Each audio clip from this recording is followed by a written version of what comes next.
And welcome to the speaker series presented by the Entrepreneurs Forum, which is a weekly event featuring industry leaders held every Thursday on Zoom. It's designed for learning and networking. Today, we have a special guest speaker, Dr. David Gruder. Dr. Gruder is a multi-best-selling and 12 award-winning human potential strategist and was named America's Integrity Expert by Radio TV Interview Report.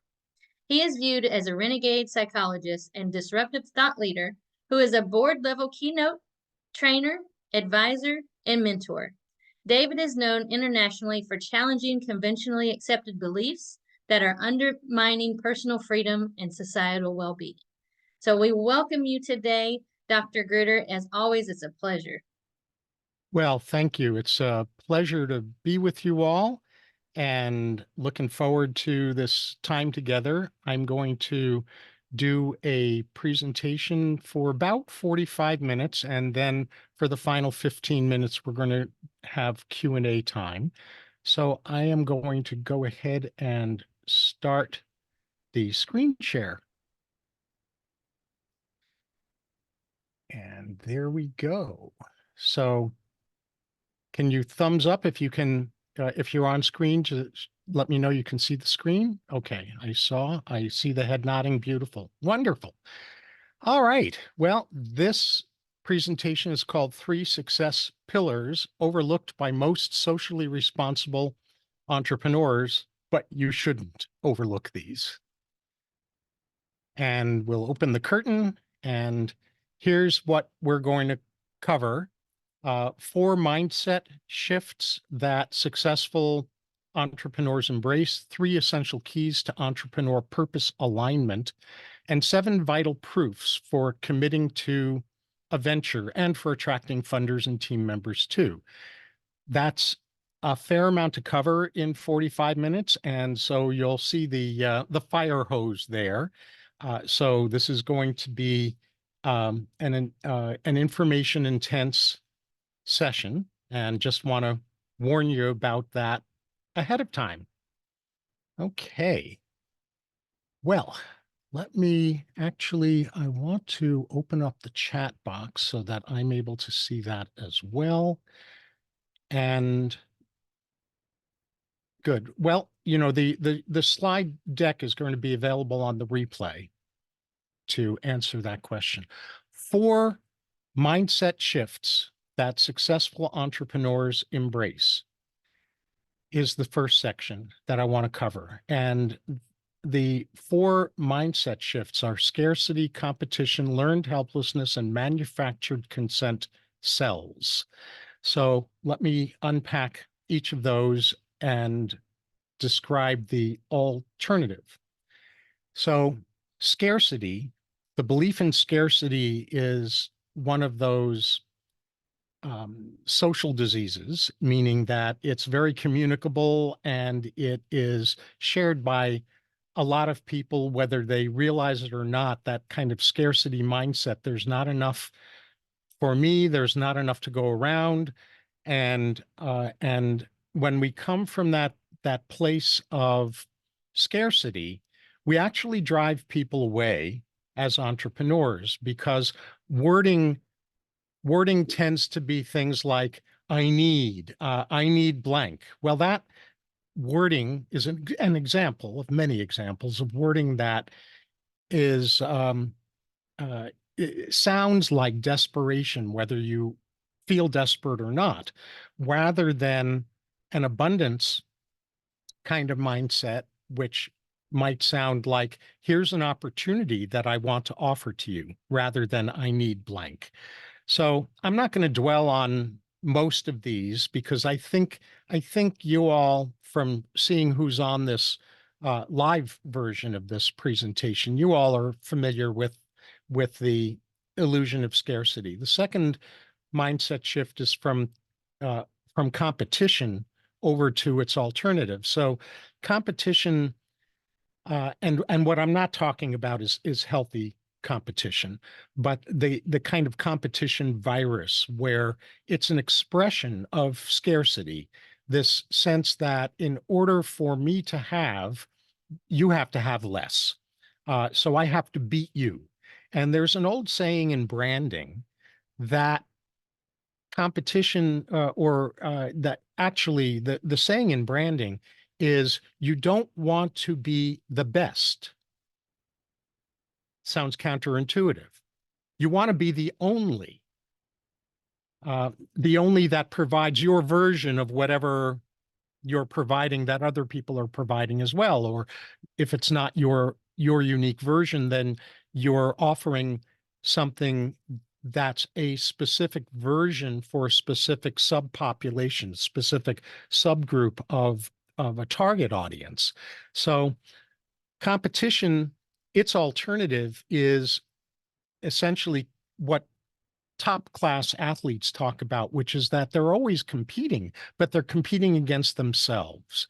They're looking at self-excellence. And instead of competition and coercion and things like that, the replacement for that illusion is collaboration.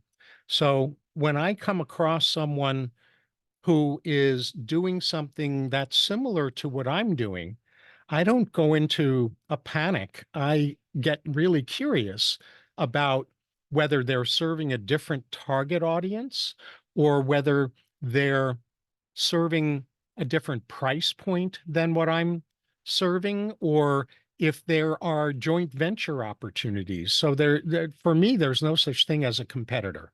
There's and the other reason that there's no such thing as a competitor is, for me, that different people need essentially similar content, but worded or structured or delivered in a different way than what someone else is providing. And my bias is that no one is for everyone and no resource is for everyone. And so there's plenty to go around. The third mindset shift is a mindset shift away from what in psychology is called learned helplessness. And learned helplessness is a state in which we've been brainwashed into thinking that we have no impact, that nothing negative I do has impact on people, nothing positive I do has impact on people. So what does it matter what I do or don't do? So learned helplessness is a technical term for victimization. And a lot of entrepreneurs that I've worked with have this kind of learned helplessness embedded in blaming the economy when their business is struggling, or blaming government overregulation of their industry or why their business is suffering, or blaming consumer sentiment for why their business is suffering. And what that really reflects, in my experience, is simply a missing mindset or a missing skill set as well, which is stepping into being a purpose-driven thought and market leader. And when people are really effective in being purpose-driven and in thought and market leadership, yes, they're going to be impacted to some extent by changes in the economy or government overregulation or consumer sentiment. But when those challenges occur, what happens is they pivot. They look at, well, okay, so this was, an undesired development in the marketplace or in governance or in consumer demand. And how am I going to reposition how I talk about what I do and how I generate engagement and how I deliver what I deliver in response to that. So everything is an opportunity, even if an undesired opportunity. So that's the alternative to learned helplessness.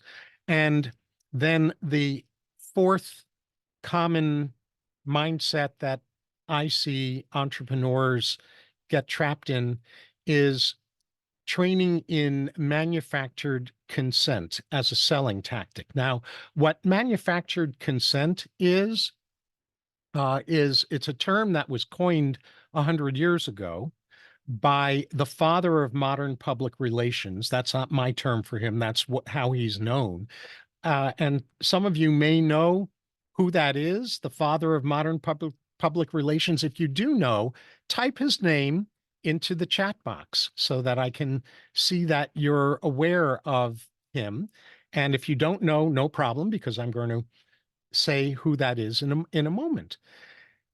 And the father of modern public relations basically literally wrote the book. He's got multiple published books. He died in 1992, approximately. I might be a year off on that.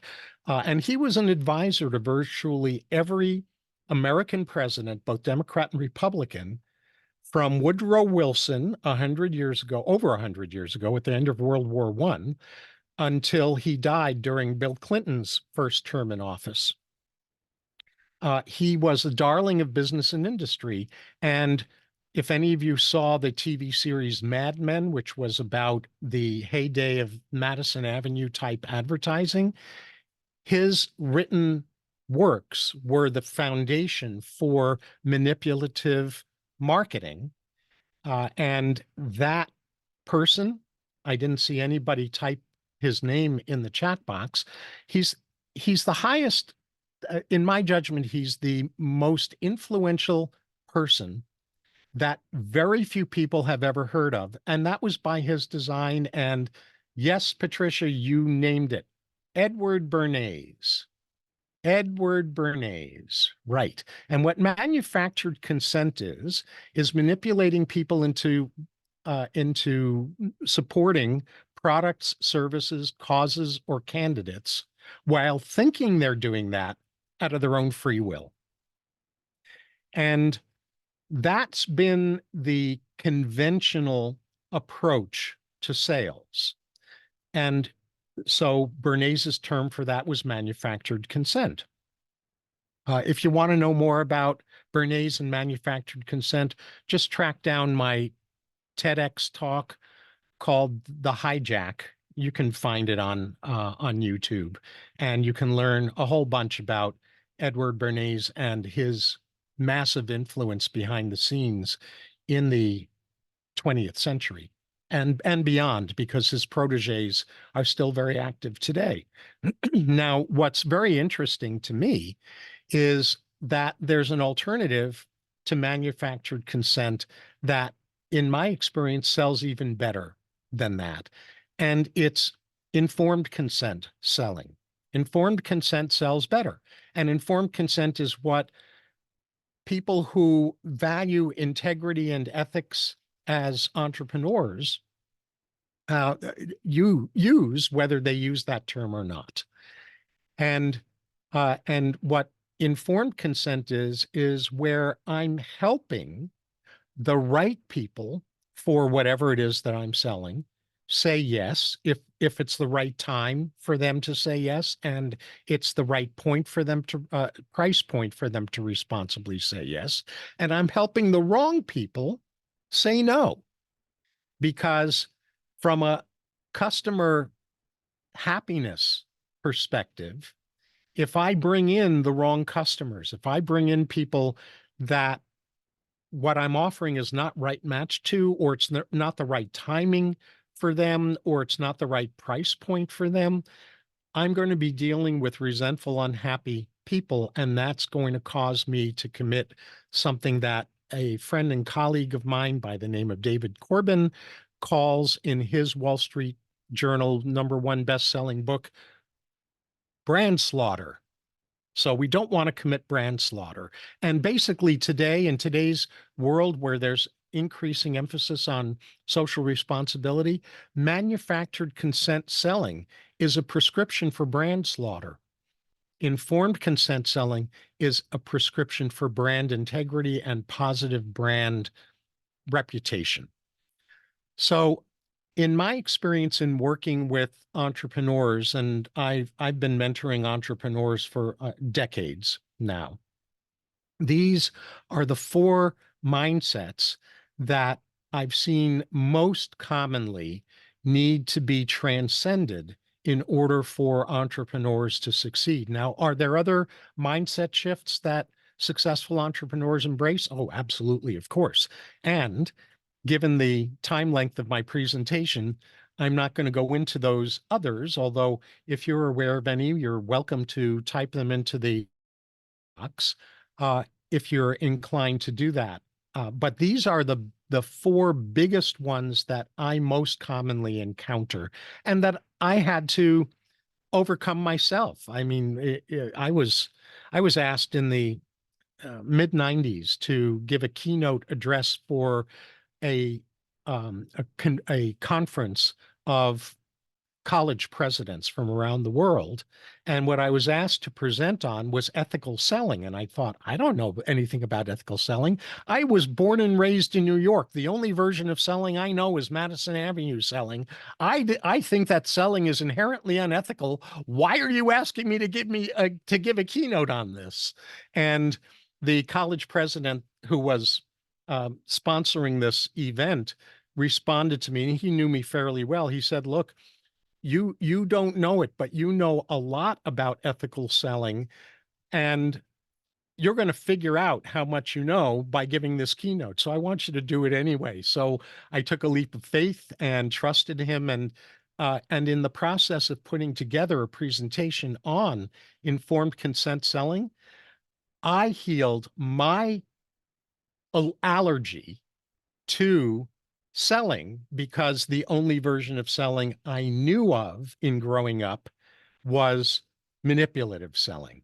So selling, if I can do a Mr. Rogers before I move on to the next section, selling is your friend. Okay, let me go on to the next section. And the next section is 3 essential keys to entrepreneur purpose alignment. And I'm covering this in some detail, as you're about to see, because this is where I see the most frequent disconnects among entrepreneurs, where they haven't aligned these 3 key ingredients that I'm going to unpack with you in order to make sure that they've got not work-life balance, but work-life integration, or what I would refer to as purpose integration. And that those 3 essential keys to entrepreneur purpose alignment are designed future, aligned macro missions, an impact mission and a soul growth mission, and aligned business missions, business missions that are specific expressions of our macro missions. And there's a public version of that business mission and a private version of that business mission. So what I'm going to do now is I'm going to unpack each of those by sharing. I'm going to just get transparent and vulnerable, and I'm going to share my version of each of these because I want you to be able to translate concepts into practical implementation. And so I'm going to offer you my version of these. So key number 1, entrepreneur alignment, key number 1 is our desired future statement. And this one is mine. Desired future is the future that I want to do some part in helping to emerge. The future I dare to commit to is heaven on earth. I see this future emerging by us embracing that we are social beings with free will who integrate our authenticity, connection, and impact to lovingly, wisely, and joyfully co-create an era of self-sovereignty that serves us all. I call this new species Homo spiritus. So let me unpack this, because this is my personal summary statement of my desired future. And so given that it's a summary statement, there's oodles and oodles and oodles of stuff underneath all of these words. And I'm not going to unpack all of the nuance, but I want to unpack this statement a little bit so that you know what these things refer to. So for me, the metaphor of heaven on earth simply has to do with what I consider to be the next era of humanity, which is where we embrace our identity as a species as being conduits of higher love and wisdom in the physical universe. And so that's what I mean by my shorthand of heaven on earth. And obviously, when you're writing this kind of desired future statement for yourself, keep in mind that it's primarily for you. And so whatever shorthand terms like heaven on earth for me fit right for you or remind you of what's underneath a particular phrase, just go ahead and use that phrase in your desired future summary. Um, what I see as our basic architecture as human beings is that we are social beings endowed with free will. Now, I'm very aware that there's some research that says, well, we seem to be finding that free will doesn't exist, that's an illusion. I That's not my experience as a psychologist in any way, shape, or form. And it's also my experience that there are certain things that the free will radicals claim are in our power that I don't think are in our power. So I don't consider free will to be unconditional. But at the very least, I and only I am 100% responsible for how I perceive the experiences I'm having or the events that I'm seeing going on in my life or in the world, the story I tell myself about those situations and their meaning. I have complete free will over the stories I tell myself and over the words that I use to deal with people and the actions I do in the world. Now, are those overdetermined? Yes, because if I have baggage, if I have unfinished business, if I have trauma that's unhealed, those things are going to overshadow what I most want. They're actually going to compromise the audaciousness of my desired future vision. And my soundbite for that is entrepreneurs build businesses at the level of their self-development limitations despite their highest intentions. And my generic version of that beyond entrepreneurs is we live our lives at the level of our wounds, not our wishes. So our wounds will compromise our free will for sure. But the free will part is I choose or don't choose to heal those wounds, to recognize and heal those wounds. I choose and don't choose to be run by those wounds. So that's what I mean by social beings endowed with free will. And the reason that's important to me is because the basic vision of all countries that aspire to be free societies is that they're engaged in this audacious experiment in which they're trying to their best to integrate personal freedom and the common good, if I can use the US Constitution's wording, meaning free will and social responsibility, right? And it's that tension between my personal freedom and societal well-being that free societies are intended to navigate and to struggle with in order to have a society that's a both and kind of society, both personal freedom and collective well-being, not one at the expense of the other. That's why I have social beings with free will in it as the shorthand in my desired future statement.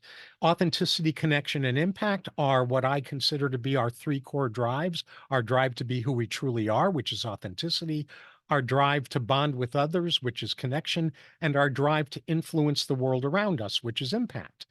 And what I mean by self-sovereignty that serves us all is that's my shorthand term for integrating personal freedom, self-sovereignty, free will, and societal well-being that serves us all, social responsibility.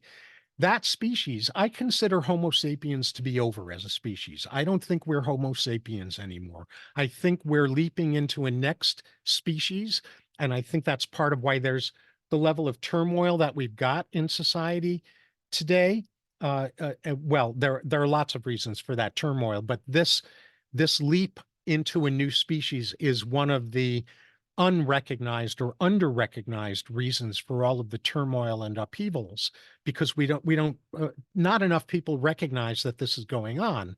And I call this new species Homo spiritus because Homo spiritus in Latin means human spirits rather than human animals. And what I mean by human spirits or Homo spiritus is what I said a little earlier, that we are conduits of higher love and wisdom in the physical universe. So that's my example of a desired future summary statement. And I want to encourage all of you to devote time and not all at once, let it percolate over time, but to devote time to articulating your desired future statement. Because if we aren't clear about what desired future we've got, a really audacious version of the future we want for ourselves, our loved ones, our descendants, and humanity as a whole, we're not going to be in purpose alignment when we are selecting and building out whatever business we're building. So that's the first piece. That's key number one. Key number two has two parts to it. This is the purpose part. The first part is impact mission. The second part is soul growth mission. So here's my impact mission. Impact mission is about, and these are macro missions. So these statements apply to every part of my life. And inside of that, my business mission, which I'll get to, is an expression of my macro missions that is specific to the business that I am doing as an entrepreneur. So my macro impact mission is this. My part in helping my desired future emerge is to lovingly co-create a spirit-aligned world of integrity, collaboration, and abundance by vulnerably exposing my heart, wisdom, and flaws. So you can see that that's a generic statement. That's a kind of impact mission statement that I can apply in every single part of my life. And soul growth mission is what I see often is missing in the purpose-driven, purpose-centered communities that I've been exposed to, where the sense of purpose that they're focusing on is what I refer to as an impact mission. And there's a second mission that I don't see referred to often enough. And I'm saying it that way because it is referred to in some places, and not necessarily with this term, but it is referred to anyway in some places, but not enough places. Our soul growth mission is what we recognize is our overarching growth dictate as beings that is such an audacious soul growth mission that it's going to, by definition, take us the better part of, if not all of our lifetime to fully master. So we have, in my experience, we have, smaller soul growth missions that are growth edges that I'm first pursuing this year or in this decade or in a time limited way that aren't going to take me the better part of, if not my entire life, to master. And that's great too. But the macro soul growth mission is so big that it's not going to be completely embodied usually in a decade or a number of decades. So my soul growth mission summary statement is I am here to get to really fully grok, if I can use Robert Heinlein's term from Stranger in a Strange Land, to fully internalize in the depths of my being, deep in the core of my being. I am here to get that nothing in this world can harm me or save me. Because that, for me, is the key to becoming unvictimizable. Nothing in this world, nothing in the universe can either harm me or save me, because my core identity as Homo spiritus, as a human spirit, is larger than this life, is larger than this life. And this is a soul growth mission that I was given, not by a physical guru. Some people have past life experiences, and some people that framework doesn't resonate for them. Some people have near-death experiences in this life. I've had no near-death experiences in this life. I have a before life experience. I came in with this soul growth mission. And how do I know the progress I'm making with my soul growth mission? Fully and uninterruptedly enjoying being here, no matter what the circumstance, is how I will know I have mastered this soul growth mission. I spent literally the first 35 years of my life being certain, being so certain I would swear on a stack of Bibles that I was here as punishment. So this notion that nothing in this world can harm me or save me is really precious to me. And I am very grateful to the healer I was working with when I was 35 years old, who called me on the carpet for that belief that I was here as punishment. And she said to me, David, what's it going to take for you to get over this crazy belief that you're in such a state of rightness addiction about? And at that time, when I was 35 years old, all I could do was crack a door open, and my response was, well, I'm willing to consider the possibility that maybe I'm wrong.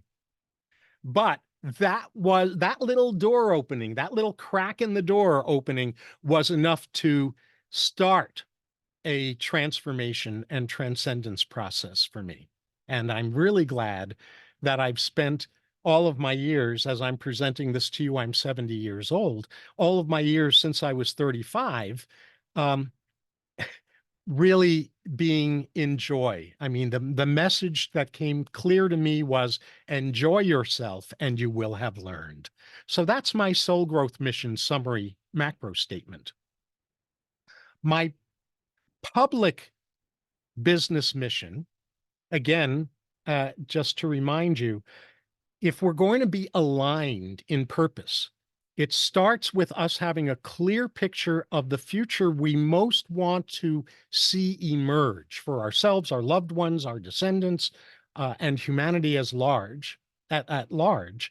And that then leads to the purpose I have in helping that future emerge, which then in turn leads to the slice of my purpose that I get to express through my business. This is the key, to me, the hidden key to purpose alignment. So my public business mission is my life's work is helping humanity's most spiritually enlightened future emerge through harmonizing personal freedom and societal well-being. I already unpacked that earlier. I do this by profitably equipping visionary leaders and influencers with missing mindsets, skill sets, and habit sets. So in this case, mindset, strategies, and skills for elevating their positive impact as inspiring beacons and solutions catalysts without sacrificing their well-being or relationships. So that's my public business mission in a broad way. And then each of the specific things I do in my business have specialized versions of this public business mission statement.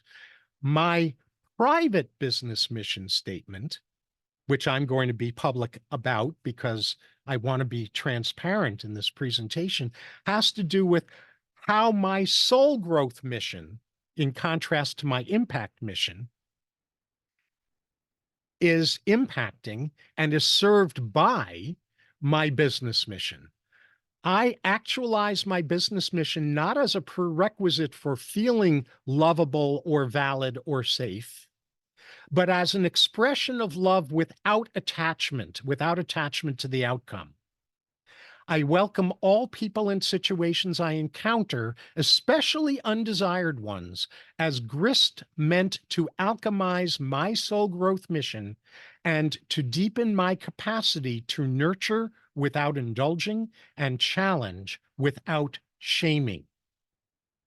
So I think probably the only part of this that I want to quickly unpack is that last phrase, nurture without indulging and challenge without shaming. I have a deep background in an area of psychology called archetypal psychology, connected to the hero's journey kind of understandings and things like that, based on the work of Carl Jung, an early psychologist innovator. And this notion of archetypes is that there are basically templates or prototypes that capture different aspects of being human. And among those archetypes are what Jung called anima and animus, which is masculine consciousness is animus and feminine consciousness is anima. And the consciousness that I'm talking about archetypally doesn't have to do with gender, doesn't have to do with how I identify my gender. It's consciousness in all of us. So masculine consciousness version of love in all of us is about challenge, being challenging. And feminine consciousness in all of us archetypally is, in terms of expressing love, is about nurturance. Well, the challenge is integrating or marrying masculine and feminine consciousness, love. And the secret to wedding those two things is nurturing that doesn't teach people a sense of entitlement, which is indulgence, and challenging people in ways that don't shame them. So that's what that part of my private mission statement is about. It's a precious value of mine to be a master at nurturing without indulging people, without indulging, entitlement mentality, and challenging people without shaming them, and to live at the intersection of that. So those, I think, are the keys to purpose alignment, desired future, leading to me being able to clarify what my impact mission is in helping that future to emerge, and what the soul growth is that I need to do, or I choose to do, or I'm called to do in order to be able to have that positive impact in helping that desired future emerge. And then my business mission is a specific expression of those macro mission statements for my business. And again, two parts of that in business: the obvious one, the public one, which is the business mission statement, and the private one, which is the relationship of my business purpose with my soul growth mission. This leads to the final part of what I want to touch on briefly in this presentation, which is something that I call viability vetting. This is something that I've seen so many entrepreneurs over the decades that I've worked with fall off the edge with, where they commit to a business idea before they have vetted the viability, before they have really checked out whether or not the napkin concept they have, oh, cool, wouldn't this be a cool business to have? Wouldn't this be a cool service to offer or product to offer, where they know how to evaluate whether that's worth jumping into with both feet and not turning back and just staying the course, regardless of what the complications are that'll show up sooner or later as they're building out their business. I call these 7 vital proofs for committing to a venture. And they happen to be the same proofs that funders are looking at, whether they have this framework or not. They're unconsciously or consciously looking at in deciding what to fund, and team members in deciding whether or not to sign on to being part of our team. I'm going to quickly define each of these, and after this, I'll move into Q&A. So before I define them, I'll just name them. It's proof of concept, proof of market, proof of channels, proof of compellingness, proof of strategy, proof of experts, and proof of you. So what do these mean? Proof of concept is where I can demonstrate that what I'm providing does what I say it does. And if I don't know how, if I haven't established proof of concept yet, when I'm vetting the viability of a business idea, then I develop a specific plan for how I will establish proof of concept. Proof of market is proof that there is a market for what I want to be able to offer, that there's demand for it.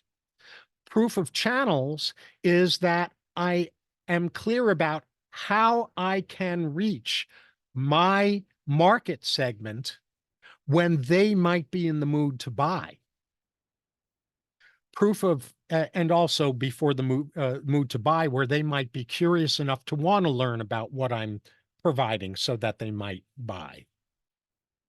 Proof of compellingness is that I'm providing something that is distinctive enough from what else is out there that I'm not the best, I'm the only, as I mentioned earlier about the psychology of branding. So compellingness or distinctiveness is the fourth proof. One of the things that make me cringe is when I hear someone say, I'm a coach. Oh my God. How many people are out there saying they're a coach? So it's fine if you're a coach, and it's not fine if that's how you identify yourself, because then you sound just like everyone else and there's no compellingness built into the message. So that's, I'm not picking on coaches. That's just one example of non-compellingness, non-distinctiveness. Proof of strategy is that I know how to do master planning. I know how to sequence the build out of my business. I know what needs to be done before a next thing can be done and before the next thing after that can be done. So proof of strategy, I've got more than just an idea. Oh, wouldn't this be cool to be able to offer? But I have a plan for how I'm going to build the business, the phases from ideation to build out to launch to profitization to diversification to exit, and then beyond exit, what's next after that? That's strategy in a nutshell. Proof of experts is that I'm clear about the range of expertise, the types of expertise, and the types of implementers, the types of advisors, the types of executives, the types of implementers that I'm going to need in order for this business idea to succeed. If I don't know what the range of experts are that I'm going to need at some point to bring on as my business develops, then I'm going to be in hot water, because if I'm an entrepreneur, by definition, the expertise and the implementers that I'm going to need are beyond what I can do all by myself, all on my own.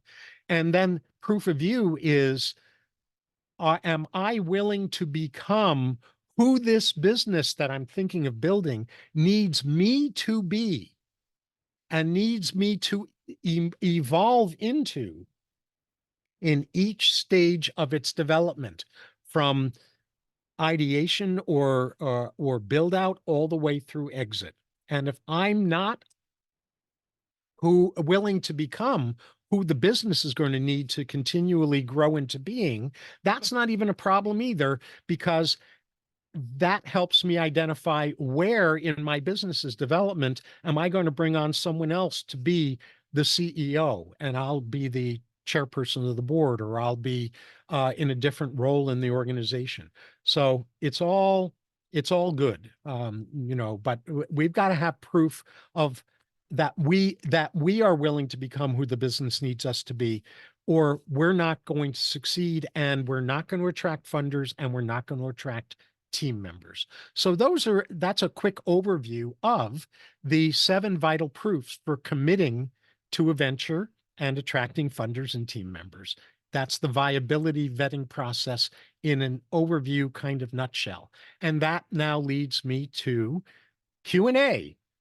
Right on time. We have 15 minutes left for us to have some Q&A, question and answer time on anything related to the 4 mindset shifts that entrepreneurs embrace, the 3 essential keys to entrepreneur purpose alignment, and or the 7 vital proofs for committing to a venture. So I'm going to temporarily stop the screen share, and I'll start it back up again after Q&A for my final slide.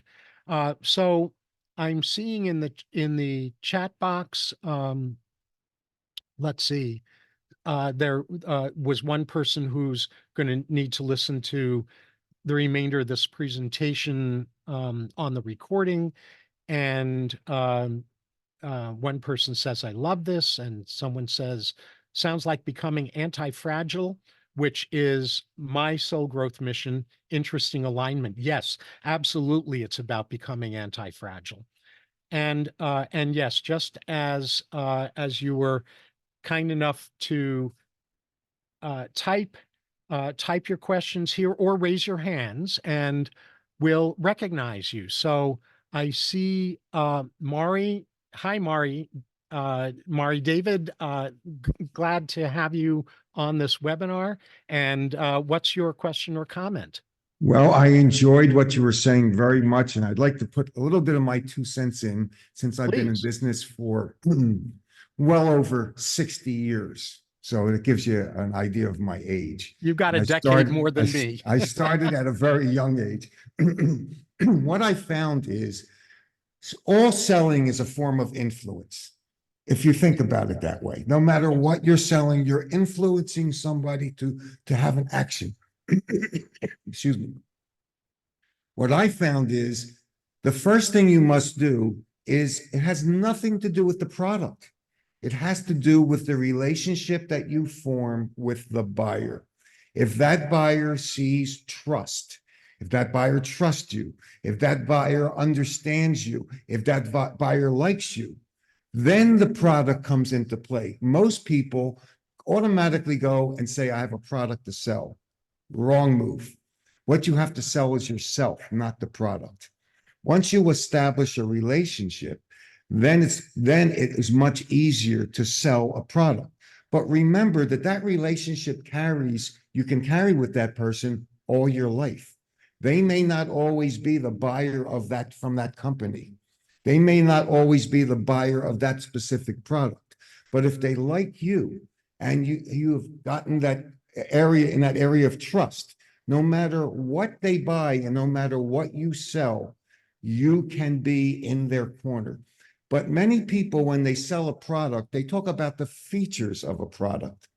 Features aren't important. It's benefit. Why should you buy one product over another? It's not the features. It's how does this benefit the person? And that's what you have to talk to as in a sales relationship. What do they benefit by doing business with you and by buying your product? Your product could be more expensive than anybody else's. It doesn't matter. If they are convinced that you are going to represent that product in the fashion that they want, and that product is going to give them benefits well over what the product they are currently buying. Thank you, Mari. I'm interrupting because I want to make sure there's time for other people's questions and comments. Well, and I agree with everything you're saying. If I was doing a presentation on ethical selling, I would be covering all of the things that you're talking about, because we're actually taking people on a journey in the ethical selling process. And maybe I'll come back and do another presentation on on the hero's journey framework for doing the kind of selling that you're so beautifully articulating. And I did type in a very brief summary of some of the highlights of what you were just saying into the chat box, because I think it's really, really valuable. Well, I'll let somebody else speak, but thank you so much. I enjoyed this tremendously. Mm-hmm. Yes, you're most welcome. Thank you for your input. Very, very valuable. I hope everyone takes it to heart. Patricia. Hi, thank you. I really enjoyed everything you've shared. I really also want to share the appreciation for your soul growth mission. I think that's really powerful. The imposter syndrome seems to have taken over as a language for a lot of people, and jumping into a framework of confidence and how you show up. Do you have any comments on that? Yes. Okay, sure. Thank you. Well, yes, imposter syndrome is a very common syndrome, and I see two versions of it. I see a more asleep version and a more awake version of that. So for me, the awake version of imposter syndrome is um, I'm clear that my mission is audacious and I'm not fully that mission yet. And I'm committed to becoming that mission over time rather than pretending that I'm already there. And the other version of imposter syndrome, which I consider to be harmful to ourselves or to the person who's stuck in this version of imposter syndrome, and harmful to the people they're serving, is the version of imposter syndrome where I'm positioning myself or my business as being more developed, more profitable, more effective, more advanced than it or I actually are. And that goes back to the part of my impact mission statement, my macro mission statement, which the last part of that is by vulnerably exposing my heart, wisdom, and flaws. Right? So my response is there are these two versions of imposter syndrome, and what's tied to that with spiritually aligned people is something that I've given keynotes on, oh my gosh, since the late 1980s. Back then, I was referring to it as New Age denial. And that's not a slam on New Age thinking at all, but it's what we call these days spiritual sidestepping, right? Where we have spiritual development aspirations, but we're using those aspirations as hiding strategies to avoid healing the unhealed traumas, what I call undigested life experiences in our lives that need to be digested or healed in order for us to fully embody our purpose. And so, I consider woundedness to be human, not a source of shame or a source of guilt. All of us have experiences from our lives that we didn't know how to turn into gifts and blessings when we first had those undesired or even unacceptable life experiences. No harm, no shame, no fault, no blame. That's part of the human journey. The choice we get to make is about whether and when we will finally digest those life experiences and turn those into the blessings and soul growth lessons that they were meant to be, so that we can manifest our purpose. You have a follow-up to those comments, Patricia? Yes, I appreciate that. Thank you. And what about a tool that you would recommend for people to become more detached, as you referenced earlier, in also that capacity of not being attached? Mm-hmm. Well, so the version of non-attachment that I was referring to is attachment to outcomes. And because there are a lot of different types of attachment and detachment that we could talk about. But I was referring to attachment to outcomes.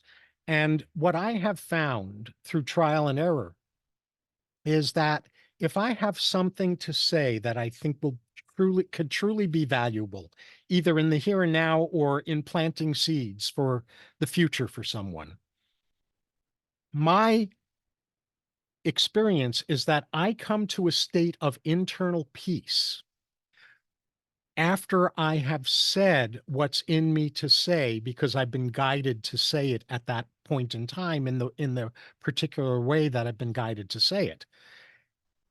Or if it's in action, like I have this Center for Enlightened Self-Sovereignty, my job is to not be attached to how widespread that becomes. I have audacious ideas about that. But my job is to do my dharma, to do what I'm called to do in this world, and to turn it over, to release, to allow it to become whatever it's meant to become. And it's not that I'm going to be in denial over what I hope it will become. I'm just not going to be attached to it becoming that, or to the time frame in which it becomes that or doesn't become that. I'm just doing what I'm called to do, period. And I get to go to sleep each night feeling whole and complete and fulfilled because I did what I'm called to do, rather than because I got a specific outcome from that. So that's what I mean by non-attachment. Is there an aspect of karma that you feel is important to some of these statements that you're making? Yes. So I think there's a difference. Well, I don't think in the literature and in philosophy, there is a difference between karma and dharma, right? So karma is whatever I sow, I reap. It's if I've done damage, there are going to be repercussions. So what I call karma, the term I use for karma is impact literacy, where I'm clear about cause and effect. And if I've inadvertently done damage, I call those loving mistakes. So I have a loving intention and a mistaken expression of that intention. My job is to clean that up. My job is to not allow residue to accumulate, because if I allow residue to accumulate, I'm asking the law of karma to give me a life experience that's going to be a painful wake-up call to help me clean that unfinished business up. Dharma is simply my calling. It's my path that I do without attachment to outcome. And I see in the comments, one thing that has helped me with attachment to outcomes is whatever you choose, it is the right choice. I had to digest that for a while to understand, but I get it now. Good on you. I'm glad you took that on and that you get it now. That's beautiful. We're running down on time. I think I have time for one more comment or question. And I am not. Okay. Michael, very briefly, what do you have? It's a quick question because I've listened to you very intently. It's great discussion. And it seems to me like you're dancing around the word God in this presentation. What is like a lot of spiritual this and that, and recently I'm working my way out of scarcity to abundance, and I'm thinking about God and why would God want me to be have scarcity? He wouldn't, right? So I'm working on that, and that's coming more clear to me as I'm in bellwether stuff. So I guess my question is, what role does you think God and its play in this? Sure. I have That's a a saying. small question. Yeah, it's a small question, and I'm going to give you, because of time limitations, I'm going to give you a small answer that's the tip of an iceberg. Different people have different terms for something more loving and wiser than their seemingly separate self is. And one of those terms is God. One of my favorite phrases is only the metaphors are changed to protect the fearful. So I personally use the term God, but for me, God is not some gray-haired, bearded guy in the sky. God to me is the higher love, wisdom, and spiritual power that I am meant to be a conduit of in the physical universe. And if I'm in a separated ego state, then God is out there somewhere. So that's kind of the short version, but I'm absolutely talking about spirituality. And I encourage everyone to use their own term for that, whatever that is for them. My wife Lori and I do a podcast called The One Thing, and the one thing is whatever people call God. So thank you for bringing that up. I'm going to go back to the screen share for one final slide because we promised a gift, a couple of gifts for having attended this presentation. And those are my two of my ebooks, the Hijacking of Humanity ebook and the Reimagining Humanity ebook, and also an opportunity to apply to become a free member of the Center for Enlightened Self-Sovereignty, which is dedicated to the things that I was covering and many more things in this presentation. And the link to gain access to that is thecess.com/entrepreneurs forum. So CESS is Center for Enlightened Self-Sovereignty. thecess.com/entrepreneurs forum. And with that, I am complete. Well, thank you, Dr. Gruder. That was an excellent presentation. I learned a lot of thought will be going into things today, kind of digesting that and putting that into practice. And I just wanted to thank you again for coming on and make sure that everybody does know that Boris will be on next week on Thursday, his normal Thursday slot with the amazing Rick. And once again, we will definitely have you on again as a guest speaker in the future, Dr. Gruder. Thank you. My pleasure. See you all soon. Thank you. Have a great day. Thanks for joining. Thank you so much.